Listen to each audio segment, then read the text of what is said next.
Back to Access Tech Live. And we're back on Access Tech Live. Now, Microsoft announced a new class of hardware called Copilot Plus PCs. And while Windows will be getting major overhauls, so will this new class of PCs with AI at its core. Mark talks about this with Microsoft's Jason Brommet. Jason, let's get into the hardware of things here. Copilot Plus PCs. You're putting Copilot in the name of these computers. And I'm guessing there's a big reason for that. It's an amazing time. And as I think about just the technology evolution that's happening around us, this ability to bring sort of this supportive experience and this everyday AI assistant alongside us in everything that we do, whether that be software and services or whether that be hardware, we want it to be accessible to all. And so that really underpins sort of this natural experience of these Copilot Plus PCs that we announced a couple of weeks ago, which is bringing AI right to the experience.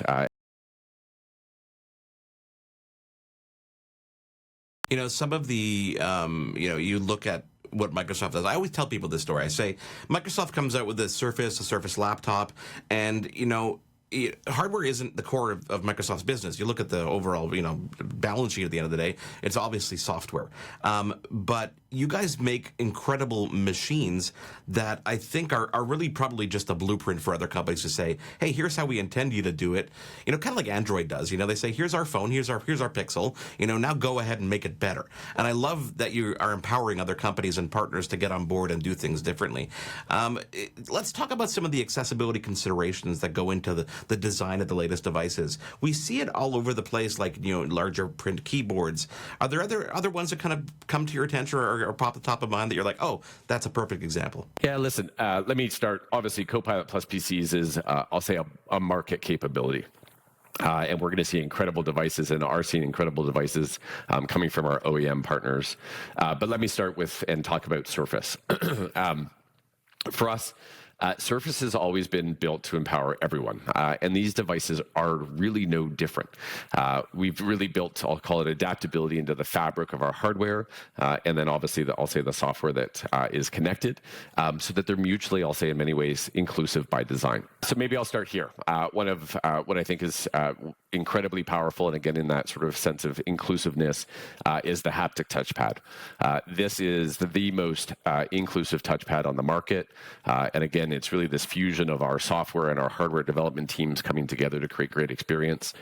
But it allows consumers to use the touchpad with different parts of their limbs. It could be their palms, it could be their feet, it could be, I'll say, traditional, input digits as we think about it. The motor in the touchpad basically delivers this incredible sort of tactile feedback that simulates the feeling of physical clicks or taps, giving a more natural and intuitive and immersive experience when you're using a device. The second one you touched on, which is inclusive keyboards, and the Surface Pro Flex keyboard comes in an optional bold key set version, which offers larger, bolder font, high contrast, and brighter backlighting to illuminate the keys and improve visibility. And so many of us, I'll say, have those moments where we're working in low light environments, but there's also individuals that are, I'll say from a visibility point of view, need those higher contrasts or those larger bold fonts. And so again, this sort of idea that says innovation for few becomes usability for many, you can think about just a diverse set of experiences that we want to unlock with the Surface Pro keyboard.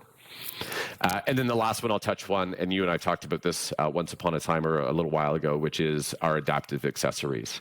Our next-gen Surface AR devices are compatible, obviously, with our adaptive accessories. And so things like the adaptive mouse, which is a compact mouse created for those with difficulty using, I'll say, a traditional mouse, or anybody that wants to be able to customize a mouse unique to their needs.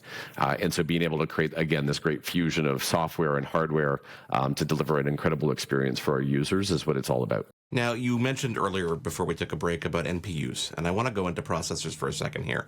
Other companies, don't need to name names, build their own silicon. They have gone down that road. Microsoft has never, yes, they dabbled in it, but you rely heavily on partners. And this generation of Copilot Plus PCs, at least this first generation, uses new Snapdragon Elite and Plus processors on the Surface devices. How does that impact the performance?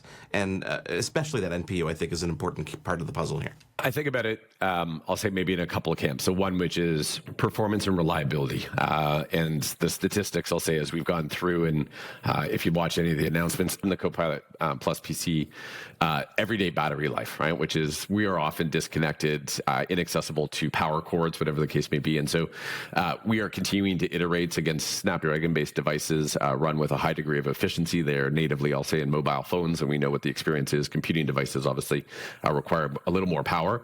And so being able to create great experiences, I'll say natively, and I'll say the traditional computing experience. The second big piece, which is, I'll say, very closely related to the AI software sort of evolution that we're in the midst of, is the hardware evolution. And frankly, the introduction of the NPU, as it's called, or the neural processing unit. Think about it no more, and not to make it all big speeds and feeds, which is a second chip that you can offload capabilities to. Right, we're used to GPUs, I'll say, and most people will have a frame of reference of that.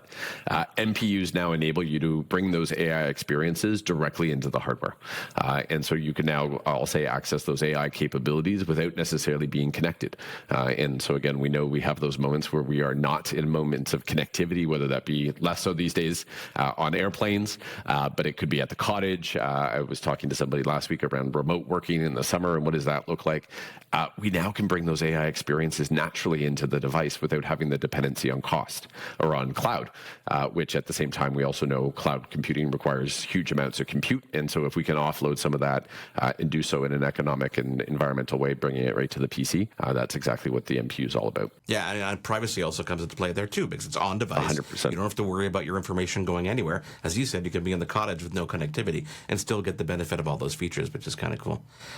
These past couple of weeks, we're seeing the availability finally of these new Copilot Plus PCs. What do you hope users take away from the launch? I'm sure you've been hands-on for a couple months now since build, obviously, but what do you hope the users take away from it? Listen, I think it's, I think about it in two sort of, I'll say two camps. One is the hardware and the performance and the experiences. Listen, there's nothing more frustrating than those moments in time where it's like you're trying to crank through whatever it is you're trying to do for work or for school, and you lose battery power. And so one, we want to deliver a great performance-based experience for our users. The second, which is bringing the AI experiences to life. You talked about the Copilot key, which is really bringing sort of AI to the foreground for everybody, changing the way that we interact with the machines, creating more inclusive experiences for everyone. But being able to do different things. We had talked about Recall again, which is an AI-powered experience. We're not shipping it immediately, but those are the experiences. We want to go create the what's next and create different experiences, one that excite and delight users, but also enable us to get things done faster and more effectively as humans. Because again, the one thing that's most finite for all of us is our time. And if we can get a little bit back in everybody's life, it's a great thing. Are there any stories, you work with a lot of business partners, people who are adopting this early, people who are, creating new experiences. Is there any particular experience or use of Gen AI or any of the tools that you guys are creating? Because there's so much more on the server side that we honestly, I don't even understand half of them. Are there any experiences that you've seen been built that kind of like, oh my God, I can't believe someone did that because I never would have thought of it in that way? So one is, access to information, right? And again, as I think about us as humans and the things that we are innately great at and the things that we don't get a lot of energy from, being able to process high volumes of data is amazing. And computers are great at that. And so whether that be digitization of documentation and being able to look for exceptions in things like contracts, legal as an example, both legal divisions in companies, legal firms as an industry, legal schools, interestingly enough, is a very, I'll say, high adoption curve right now as we think about generative AI, because you think about just the volumes of information that they need to process. So that's, I'll say, a broad use case. The second one that I think is really, really interesting, which is this evolution from, I'll call it AI experiences like Copilot to the evolution to agents, which is now it's not about us necessarily having to give instructions to it. It's actually its ability to recognize triggers and be able to then insert itself. So it's less about us having to proactively engage with it. It actually becomes proactively engaging with us. And so it's a rewriting of the relationship, I think about it, between us and machines to be more effective. And so I think about HR as a great example. Imagine in any large, I'll say, or any large or any company, we hire new people. Wouldn't it be amazing that says, hey, on day one of your new job, you get a automated notification from an agent that then introduces you to all the important things that are relevant on day one or in your first week of your job. And in a world where we are still, I'll say, in a flexible work environment, that's empowering, right? Which is, again, not having to go crawling through a whole bunch of different sites, be able to serve up a great list of, hey, here's all of your must go-to resources. That is the unlocking of generative AI plus automation to sort of get to this agent-based state that, again, I think makes things just easier for us as humans. And I think it's important to note there also context, right? It's contextual to that user's experience, their background, everything that company does, which is so cool. Before I let you go, I want to ask you one quick question about education, which is interesting because, there's contradictions. There's school boards that really don't want anything to do with ChatGPT or any kind of AI. However, I look at the opposite approach, and I look at my son, for example, who's 14, studying for exams, and using AI and Gen AI and various tools like that. It's helping him study. It's helping him learn. He knows it's not a cheating tool. Don't go and try and get the answers because, number one, it's not always 100%. But I think it could really empower education and give teachers the opportunity to focus a little bit more on the more one-on-one personal connection, whereas Gen AI might be able to help supplement their workflow as well. Are you seeing examples in education? 100%, exactly as you said. And again, I think there's still a lot of learning, right, that we are collectively going through, which is what are the use cases where it is best fitted or best suited? How do we adapt to it? But I think about it, to your comment on building new capabilities and new experiences. So remove some of the, I'll call it content pieces to introduce new experiences where it's more personal, being able to build different capabilities and different skills.